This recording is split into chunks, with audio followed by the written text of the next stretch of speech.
Welcome to the deep dive. Yeah. Today, we're diving into the world of Black Friday. Ooh, fun. Yeah. Maybe you're getting ready for some shopping yourself, Yeah, definitely. or just curious about how it all began. Well, get this. Black Friday wasn't always about those crazy shopping deals. It's true. It actually meant something completely different back in the day. Yeah, the first time Black Friday shows up is all the way back in 1869. Wow, really? And it had nothing to do with shopping at all. It was about, well, a financial crisis, a stock market crash, really. I'm interested. Yeah, the U.S. gold market crashed. And it was a pretty dark day, for the economy. So Black Friday starts with a financial panic. It did. But how did we get from, like, a stock market crash to, everyone rushing to the mall? Right. Well, the Black Friday we know, and maybe love. Or love to hate. Haha, right. That one really takes shape in the 1950s in Philadelphia. Right. The day after Thanksgiving, the city would just be flooded with shoppers, Bruh. the suburbs, all heading in to do their holiday shopping. So like everyone hitting add to cart at the same time, but like way before the internet. Exactly. But picture this. Tons of people, streets are jammed, sidewalks are packed. Sounds kind of fun. It was total chaos. Stores were overflowing, shoplifting was rampant, and the police, oh man, they were overwhelmed. I bet. They're the ones who started calling it Black Friday. Long shifts, headaches, just trying to keep things under control. Wow. So Black Friday starts out as like a day the police dreaded. Pretty much. It's funny how it's like the biggest day for retailers now. I know, right? So how did that change happen? How did Black Friday go from like a negative thing to a positive one? Well, that's where some clever marketing comes in. It was the 1980s, and retailers saw a chance to, reclaim Black Friday. To make it their own. Exactly. They started pushing this idea of stores going from in the red, like operating at a loss, to in the black, making a profit. So they flipped the script, basically. They did. And it worked. That's kind of how Black Friday became, the shopping event. Pretty smart. It was. They understood how powerful language is, how to tap into what makes shoppers tick. And make a negative into a positive. Exactly. But, it takes more than just like fancy words to make something like Black Friday. Right. There's got to be more to it. Oh, there is. They got really good at creating that sense of urgency, the excitement. How so? Well, you got your deep discounts, limited time offers, those early bird specials. Yeah.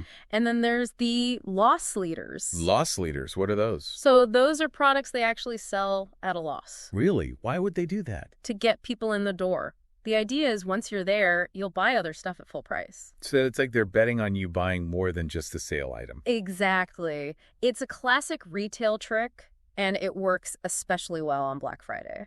It's true. I've definitely fallen for that before. We all have. And Black Friday itself, well, it's not just one day anymore, is it?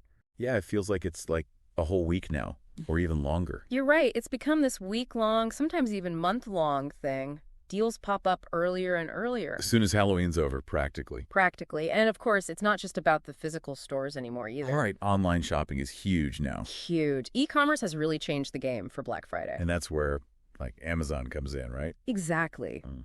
They were a driving force with their first Black Friday sale back in 2005. Yeah, and then Cyber Monday, that's all online, too. Right. Dedicated just to online deals. So Black Friday's gone global and digital. It has. It's spreading like wildfire. Canada, the UK, Australia, India. It's everywhere. Wow. From a Philadelphia police headache to a worldwide phenomenon. I know, right? It's amazing how it's evolved. Speaking of evolution, let's rewind a bit. Okay. We know it started with, that financial panic in 1869. Right. Then shifted to those shopping crowds in Philadelphia in the 50s. Yeah.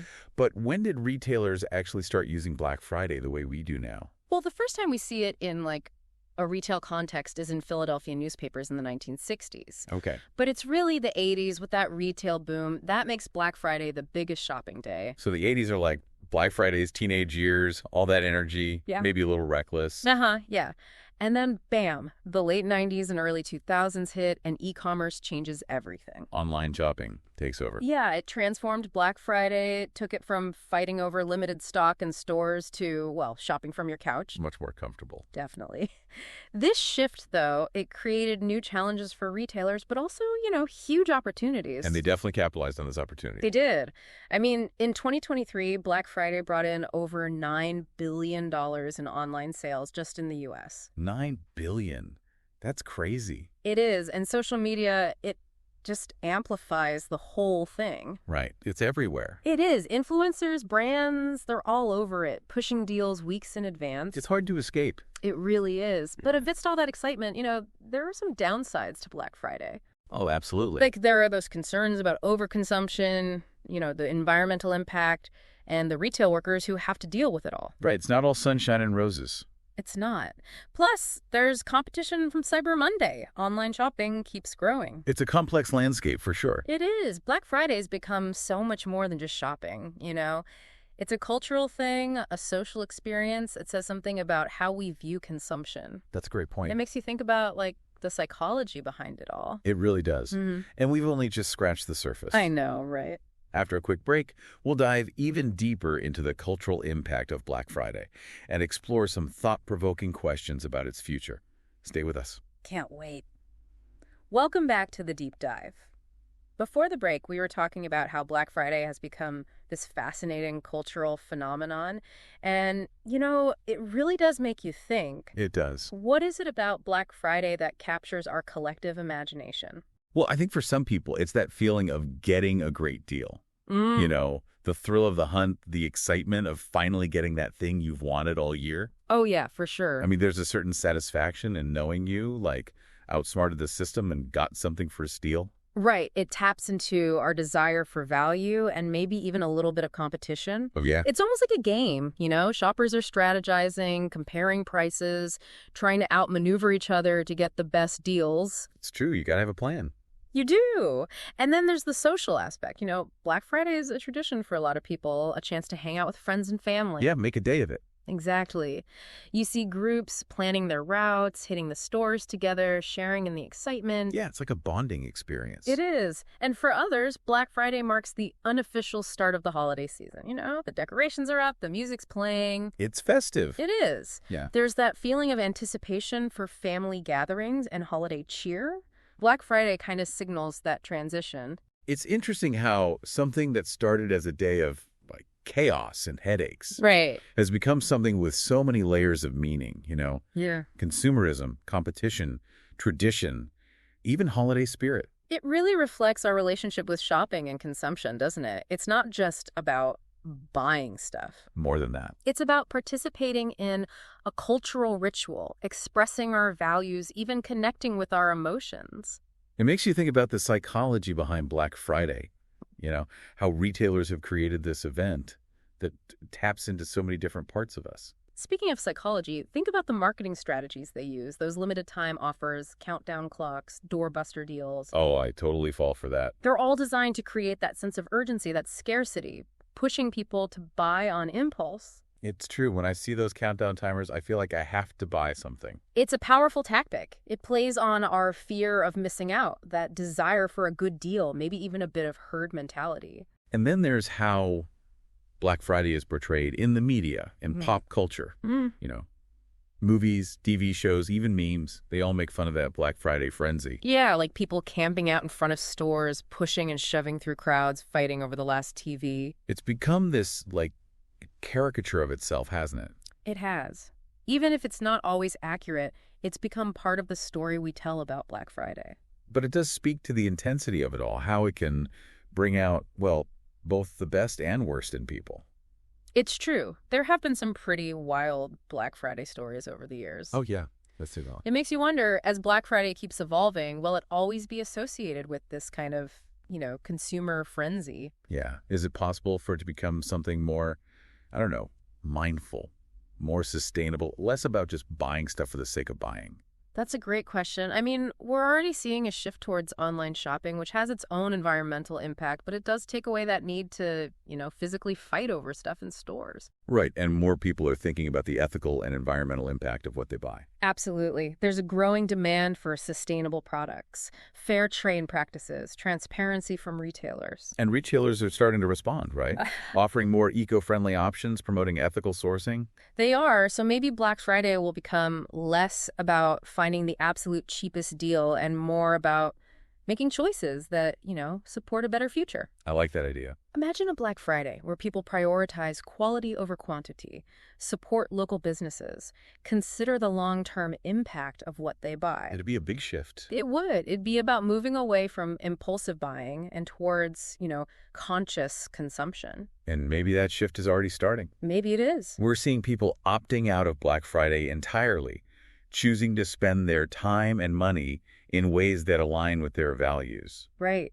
And that's powerful. It shows that consumers have a voice, that they can influence change, shape the future of retail, redefine what Black Friday means to them. So as Black Friday continues to evolve, Yep. it's facing these big questions about its impact on the environment, on workers, even on our own well-being. It is. And that tension, that's what makes it so fascinating to analyze. It's like a microcosm of our society's changing values. Yeah, on one hand, we have this desire for stuff, the thrill of a bargain. Absolutely. And on the other hand, we're realizing we need to be more responsible, more ethical in our consumption. It's complex. There are no easy answers. Right, and it'll be interesting to see how Black Friday navigates all of this, as we move further into the 21st century. Will it become more about conscious consumerism, less about just mindless spending?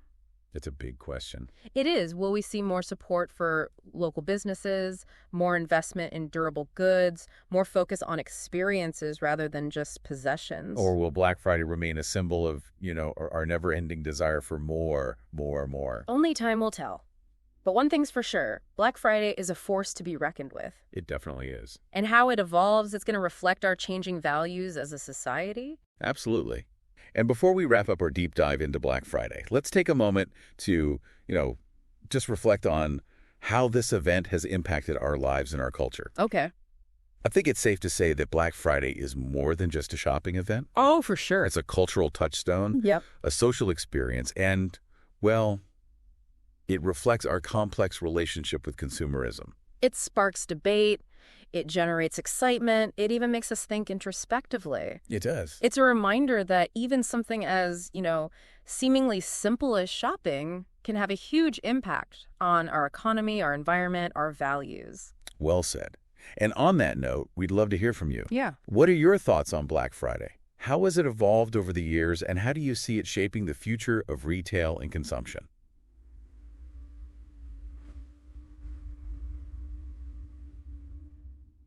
We're back for the final part of our Black Friday deep dive. We've gone through the history, the marketing tricks, how it affects culture, even the psychology behind it all. It's pretty fascinating. It is. But before we wrap things up, Yeah. I want to leave you with something to think about. We've talked about how Black Friday's changed over time, right? Right. And how it's kind of at a crossroads now. Trying to balance. Its roots in, just buying a ton of stuff with this growing awareness of sustainability and ethical consumption. Yeah, it's a tough spot. It is. So where do we go from here? What's next for Black Friday? Well, it's hard to say for sure. The world's changing so fast. It really is. But I think technology is going to keep playing a big role, shaping the whole experience. Oh, definitely. We're already seeing online shopping, mobile apps, personalized deals.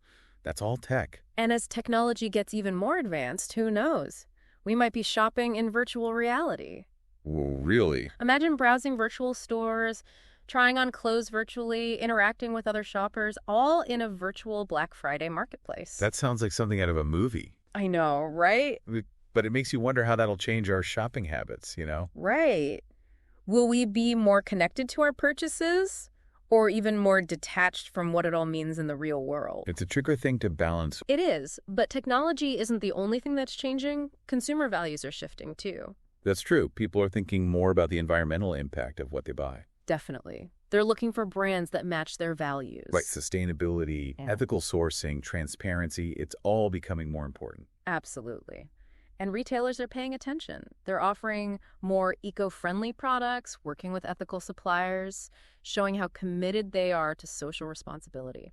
So maybe Black Friday will become less about getting the cheapest thing and more about making good choices. Choices that help build a better future. Exactly. Supporting a more sustainable and equitable world. That's a great vision. Imagine a Black Friday where people think about quality over quantity, support local businesses, consider the long-term impact of what they're buying. That'd be amazing. It would be a huge shift from just buying without thinking to, conscious consumption. And maybe, just maybe, that shift's already starting to happen. I think you're right.